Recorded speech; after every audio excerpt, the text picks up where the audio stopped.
Media సోదరులందరికీ నమస్కారం. అట్లానే ఈరోజు గుంటూరు ప్రజలందరూ కూడా ఒక శుభదినంగా మనం పరిగణించుకోవచ్చు.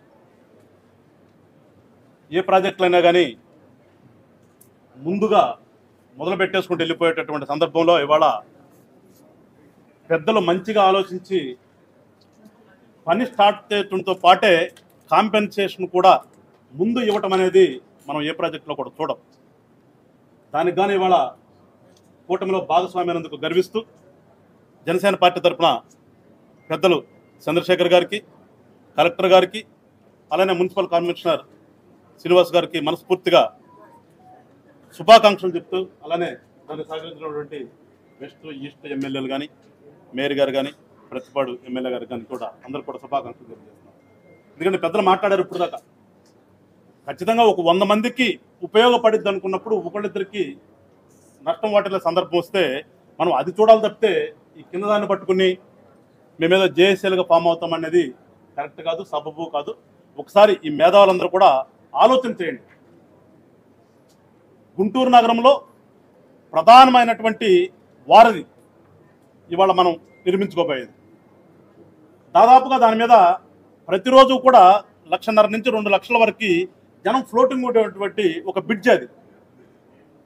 సో ఇవాళ ఉన్నటువంటి ఇబ్బందుల దృష్ట్యా కూటమి ప్రభుత్వం ఏర్పడినటువంటి మొట్టమొదటిలో ఇప్పుడు దాకా చెప్పినట్టుగా 6-7 నెలల్లోనే దాన్ని ఒక రూపకల్పన చేసి రోడ్డు మీదకి తీసుకొచ్చారంటే ఉన్నటువంటి ప్రజాప్రతినిధులు అందరం కూడా, గుంటూరు ప్రజలందరూ కూడా నిజంగా వాళ్ళందరికీ కూడా మనం పెద్ద ఎత్తున సన్మానం చేయాలి.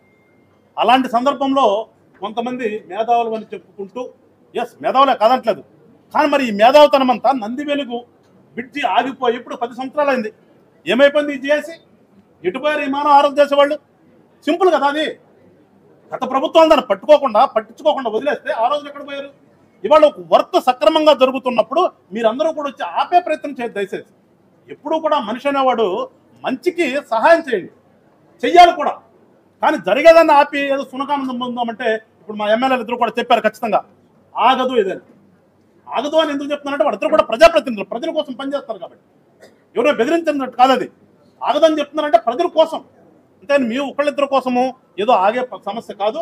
మరొకసారి ఇంత మంచి కార్యక్రమాన్ని గుంటూరు నగరంలో ఇంత శరవేగంగా పూర్తి చేయడంలో ప్రముఖ పాత్ర వహించినటువంటి పెద్దలు, పార్లమెంటు సభ్యులు, సెంట్రల్ గవర్నమెంట్ మంత్రి గారైనటువంటి చంద్రశేఖర్ గారికి నిజంగా మనస్ఫూర్తిగా జనసేన పార్టీ నుంచి ఆయనకి అభినందనలు తెలుపుతూ, మరొకసారి ఉన్నటువంటి ఎమ్మెల్యేలు కానీ ఈ మున్సిపల్ సిబ్బందికి కూడా అందరికి కూడా ధన్యవాదాలు, శుభాకాంక్షలు తెలియజేస్తూ, ప్రజలందరూ కూడా అర్థం చేసుకుని మీరందరూ కూడా ఈ యొక్క యజ్ఞంలో మీరందరూ కూడా పాలు పంచుకోవాలని చెప్పేసి గుంటూరు నగర ప్రజలందరినీ కూడా చిన్న రేపటి మొదలుపెట్టిన తర్వాత చిన్న సమస్య వచ్చిందని చెప్పి మీరందరూ కూడా ఫీల్ అయ్యి ఆ విధంగా కూడా ఆ బ్రిడ్జ్ నిర్మాణం అయ్యే వరకు కూడా అందరూ కూడా ఒక మంచి భావనతో ఉండాలని చెప్పేసి గుంటూరు నగర ప్రజలందరినీ కూడా జనసేన పార్టీ తరఫున కోరుకుంటూ, ఈ కార్యక్రమానికి ఇంత పెద్ద ఎత్తున చేసినటువంటి పత్రికా సోదరులందరూ కూడా మరొకసారి మీ పాత్ర కూడా రేపటి నుంచి ప్రముఖంగా ఉంటుంది కాబట్టి మీడియా ప్రతినిధులు కూడా దీంట్లో మీరు కూడా భాగస్వామ్యం అవ్వాలని చెప్పేసి మిమ్మల్ని కూడా కోరుకుంటూ సెలవు తీసుకుంటున్నాను. జై హింద్, జై హింద్. కలెక్టర్ గారు ఆల్రెడీ మాట్లాడారు. బీజేపీ మీరు మాట్లాడితే 2 నిమిషాలు మాట్లాడండి.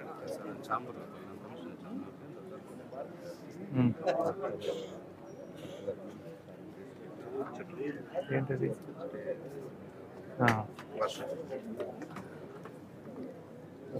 ముందుగా మీడియా మిత్రులకు నమస్కారం.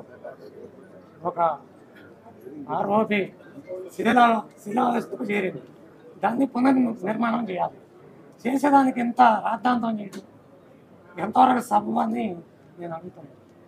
ఈ ప్రతిపక్ష పార్టీలకు వేరే విమర్శించడానికి ఏమీ లేదు కాబట్టి అభివృద్ధిని ఎక్కడ వెనక్కి పంపించాలి, ఏదో ఒక విధంగా చేసే పనిని చేయనీయకూడదు.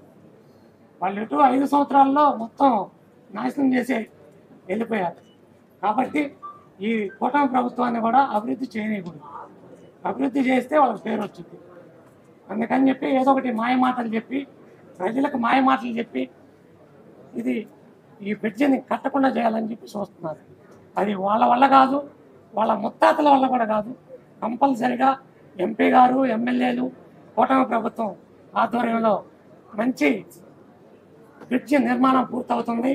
ఇదే కాకుండా ఎంపీ గారి ఆధ్వర్యంలో ఇంకొక 3 బ్రిడ్జీలు కూడా నిర్మాణం అవుతుంది. అలాగే గుంటూరు నగరం కూడా సస్యశ్యామలంగా కూడా ఉంటుందని చెప్పి కోరుకుంటూ ముగిస్తుంది. సరే, స్ట్రక్చరల్ డ్యామేజ్ కాంపెన్సేషన్ వాళ్ళంటే 17 చెప్పండి అమ్మా. ఇప్పుడు క్వశ్చన్స్ ఏమన్నా? 2 హాస్పిటల్స్ ఉన్నాయి, వాటికి ఆల్టర్నేటివ్ ఎట్లా అవుతుంది?